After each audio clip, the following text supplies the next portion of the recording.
Quelques centaines de mètres des pistes d'Orly, le musée Delta. Pendant sud du musée de l'air et de l'espace du Bourget, il est principalement consacré aux avions de type aile Delta, une aile créée par l'ingénieur essonien Nicolas Roland-Payen, un peu avant la Seconde Guerre mondiale. Cette voilure triangulaire doit permettre d'aller plus vite que les autres appareils de l'époque. Toutefois, c'était les débuts, donc ça n'a pas intéressé beaucoup de monde et il a fallu attendre la guerre pour que l'aile Delta prenne de l'importance. Offert par le président d'Air France à la ville d'Athis-Mons en 1988, le Concorde 02 fait la fierté du musée.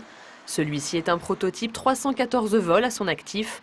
À l'époque, il reliait Paris à New York en 3h30. Il n'a pas été en service commercial.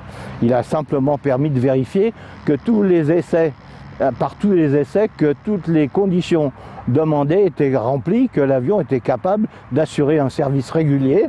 Et à partir de là, on a pu développer les avions de série. D'autres fleurons de l'aéronautique sont accessibles au public. Deux Mirage, une Caravelle et un Mercure 100. Ce dernier réservé au vol intérieur de la compagnie Air Inter transportait jusqu'à 150 passagers, l'équivalent de l'Airbus A319 d'aujourd'hui. Et comme les autres avions exposés, il est possible de le visiter. Hormis l'uniforme des hôtesses, rien n'a vraiment changé.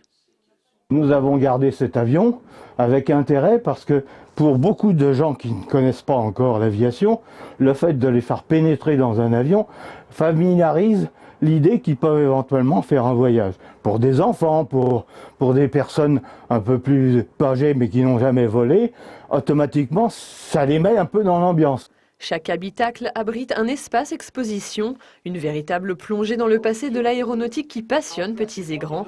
Il est même possible de pénétrer dans le cockpit et de prendre la place du pilote.